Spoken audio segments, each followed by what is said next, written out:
Hello everyone, and welcome to another scrapbook layout process where I'm making over this scrapbook workshop, the Sweet Memories collection. If you haven't seen the first two makeovers that I've done and you would like to see them, I'll put a link in the description below so that you'll be able to find those easily. Today I'm going to work on project 3 and I'm going to make a few changes to this project. I'll just flip over to where you can see the larger image here. You can see there's a banner going all the way across the top, lots of gorgeous layers and everything. But if you know me, you know I like white. White is my go-to when it comes to my scrapbook layouts. I love to have white space. White space doesn't necessarily mean a lot of white paper. If you didn't have anything down in this corner here, this area here would be considered white space, even though there's a pattern paper. White space generally means a place for the eye to rest where it is uncluttered. But today I'm going to mix things around a little bit. Instead of having this busy pattern paper here with it framed by the white, I am going to reverse things around, I think, and just have a small portion of this. So I'm just going to take away these full sheets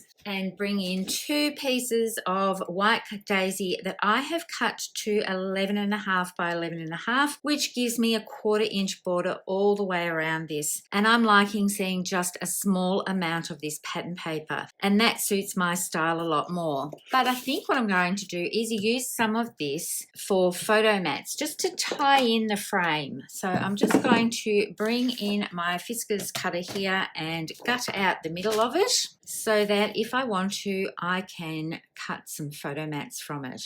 So I'm just going to come in 1.25 inches and gut straight down and create a square out of this that I will be able to make photo mats out of.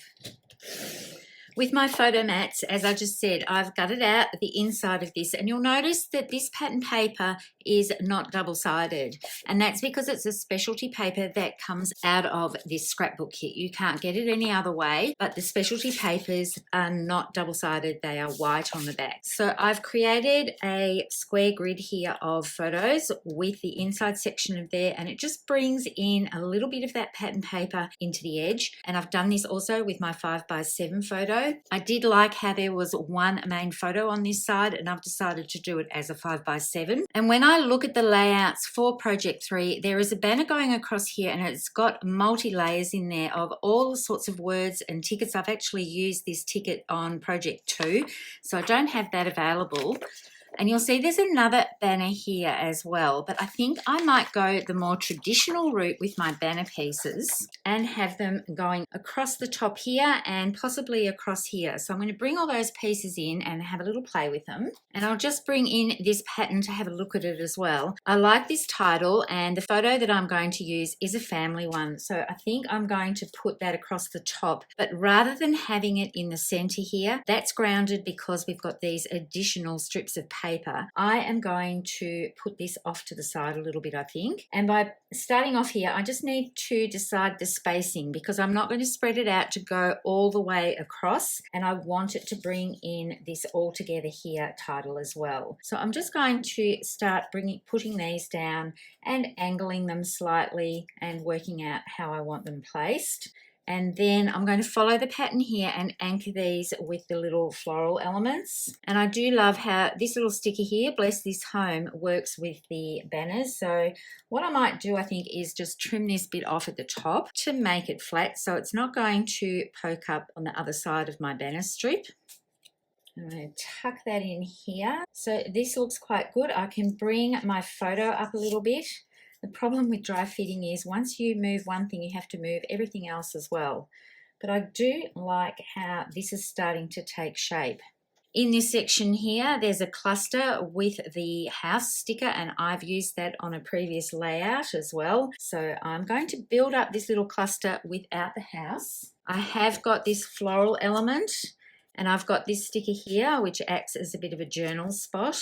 and No Place Like Home. I'm going to put that there as well as the Together, but I want to bring in a little bit more of the pattern. I don't have this home, as I said before, but I've got this mist sort of frame here, and I'm thinking I might work that into the little cluster off to the right here, and I can have it coming out a little bit because my floral element is going to tuck underneath here, thinking that might work quite well. This frame originally is to go up here on this banner, which is a really cute idea to have a little small photo where you crop it down and highlight a little photo there. But for me, I don't have a photo that I can use for that, so I'm just going to use it as part of this little cluster element here.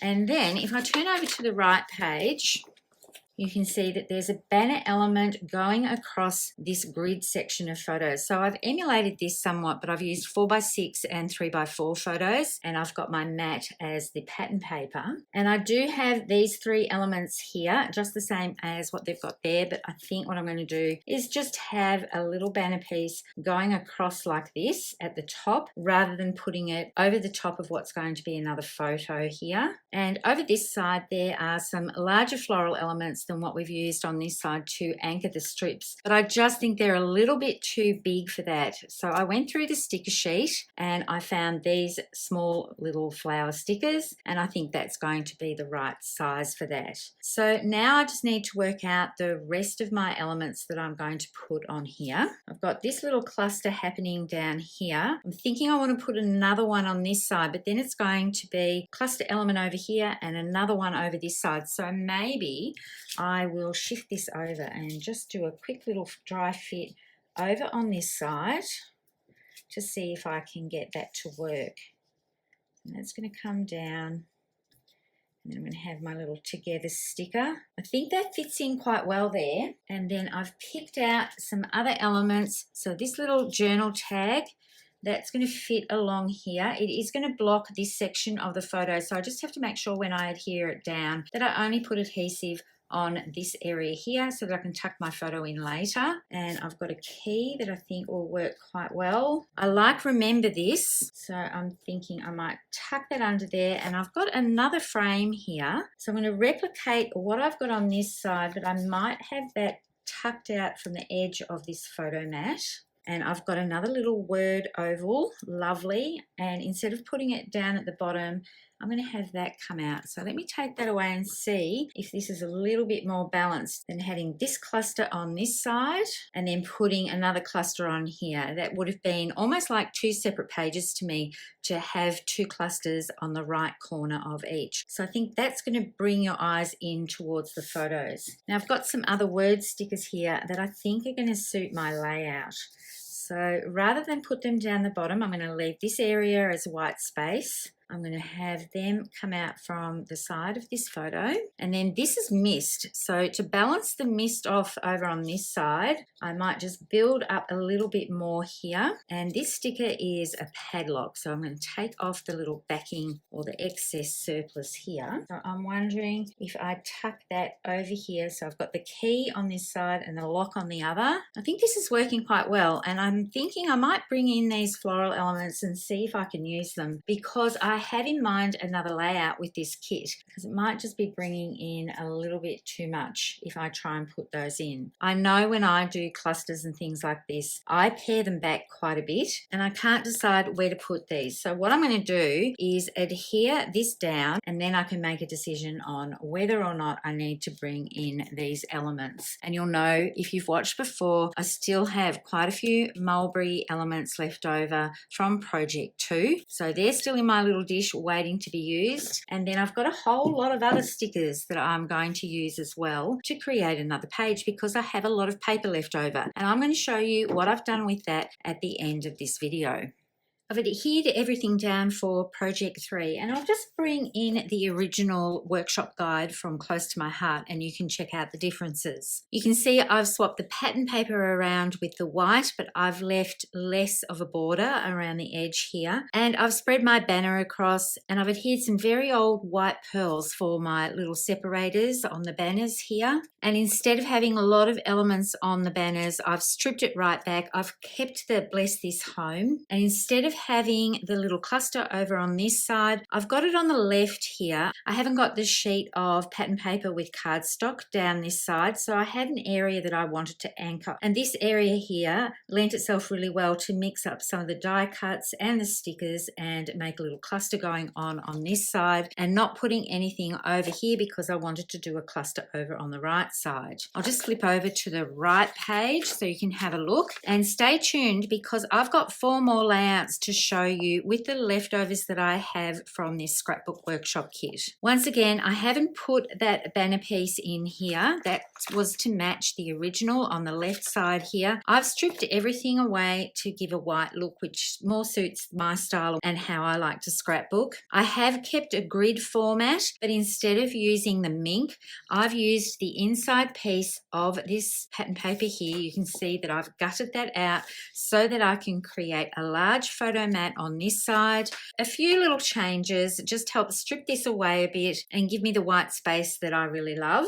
And I'm really happy with how this has turned out with this rather busy pattern paper now in the background rather than on top of the page. So now I'm going to show you the 4 double page spreads that I've created with the pieces that I had left over from my makeover of this scrapbook kit.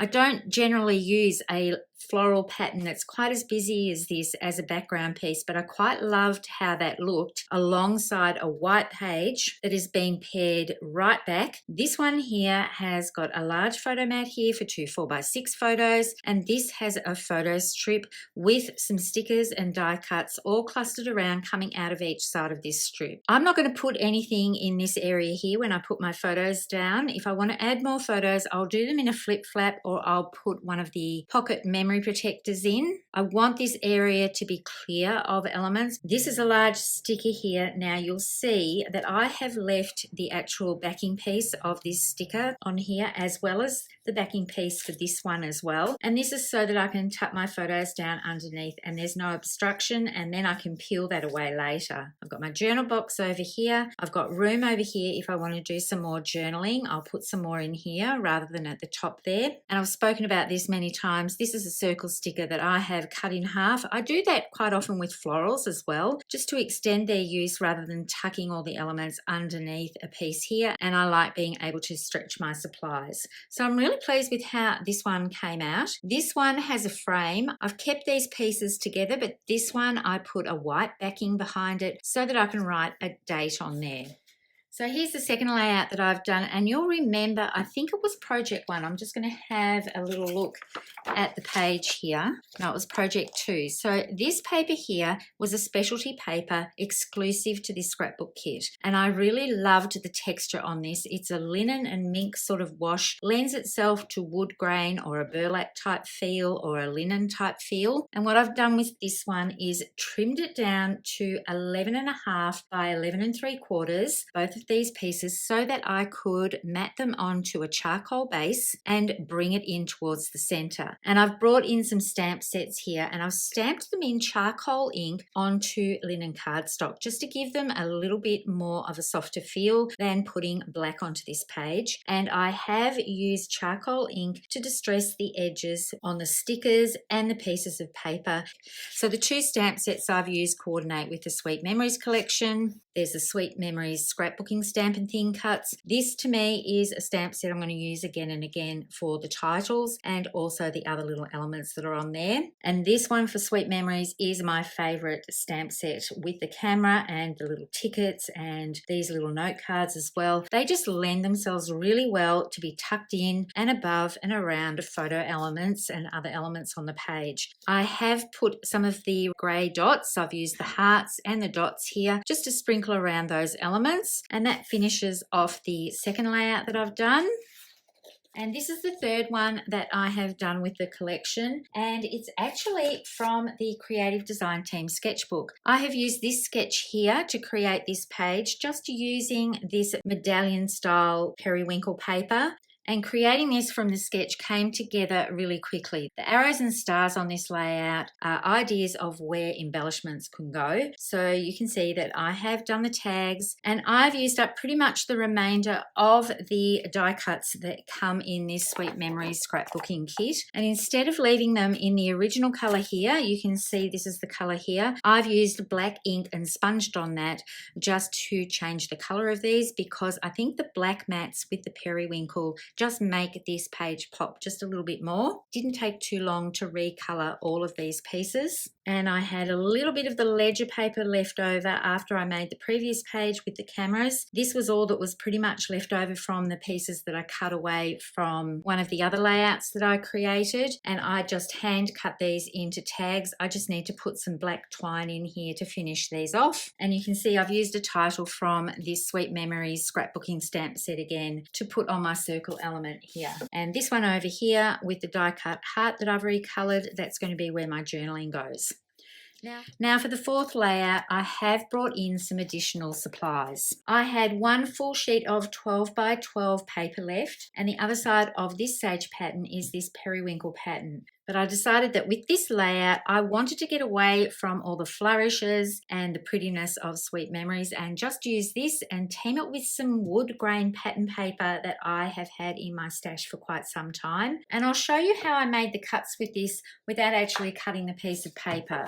I just put my pattern paper in my trimmer on an angle like this. And this is basically all I did. I just moved it around like this. I didn't do any measurements at all. And then I just sliced that and I ended up with two pieces like this. And on the diagonal cut, I put that diagonal cut onto my page so it aligned with the edges of my paper here. And then I just trimmed off the areas with my scissors. So it's quite easy to do and it gives a great visual effect. And because these are on an angle like this, they point in towards the photos. Now I haven't embellished this terribly much at all because I'm going to wait until my weekend away to know which icons I'm going to use. I'm thinking I'm going to bring in the Good Life card making and the Good Life scrapbooking, and depending on what my photos are, they will be the elements that I will use to dress this page up a little bit more. So this is basically a foundation page ready for a weekend that's going to be happening very, very soon. And the little sayings here are from this Remember This Moment. I've used this several times over the last couple of months. It really is a great scrapbooking stamp set, and I know that in the next catalogue that's coming out at the beginning of March, there is another similar set to this that is absolutely perfect for scrapbooking. So keep an eye out for stamp sets like this. They really do add beautiful touches to your layouts. And you might be looking at this and thinking what this alphabet is and thinking that I've cut it on my Cricut machine, but I haven't. So here's a sneak peek at something that's coming out next month. It's the outlined alphabet and outline numbers. They are sold separately or you can buy them as a bundle. And when you cut these out, you can see it's just one cut. So when you cut out the E or any of these letters or numbers, you just do one pass and you get the inside section and an outline. So I've cut all these out with the wood grain, and then I've cut them out in black as well. And I've used the wood grain as the base section here, and then the outline fits perfectly around the outside. Now you could use these letters definitely on their own. You don't necessarily need to do the outline. So just to show you, that's the inside piece of this die cut. They're all in one. You only need one letter for each cut, and then you would run it through to get the outline piece, and you could use that on its own, but you need to remember to keep the little piece that's on the inside to fill out the letter, so that will fit perfectly. You can see that's black there, the inside of the R and the D and so on with P and O and Q and all those letters. If you want to just use the outline on its own, just keep that little piece that cuts away on the inside of this just to complete your letter a bit more. But you could definitely do a title just with the outline or just with the inside piece of that, but I've combined both of them for this layout. So this is something to keep an eye out in the March-April catalogue. It's going to be very, very popular, so hopefully that will be available from the 1st of March. And for me, this is a must-have out of the new catalogue, so it's a little bit of a sneak peek. But I did want to show you this foundation page, even though it doesn't have all the other elements on there as yet. I think it's a really cool design and very achievable just with one sheet of pattern paper here and then two strips. These strips here measure measure 4.5 inches, and I've just decided to do a bank of 3x4 photos, but I haven't adhered these quite properly, so I can lift that up and do 6x4s and 4x4s on here if I want to. If I wanted to, I can have one photo popping up from the top here as well. So what I have left from this, I'm just going to turn this over so that you can see, are basically just a few items. So just a few little offcuts and a couple of the zip strips. So that's all the paper that I've got left from this kit. I have one key left, and I have a swan sticker, a little tab here. The colours didn't quite go with what I was working with, and I've also got these two floral elements and these two pie pieces. I'm pleased that this is all I have left from this wonderful kit. So if you're like me and you like to pare things back a little bit and have them not quite as decorative, it's highly achievable with the scrapbooking guides that Close to My Heart put out with their scrapbook kits, and you can scrapbook these exactly the way that you want to. So it is easily achievable to extend the kit and get more for your money out of these fabulous kits that have exclusive die cuts and exclusive pattern papers contained within them. So that's it for my scrapbooking workshop, Sweet Memories Makeover. Thank you so much for tuning in to those videos. As always, happy crafting. I hope to see you next time. Bye for now.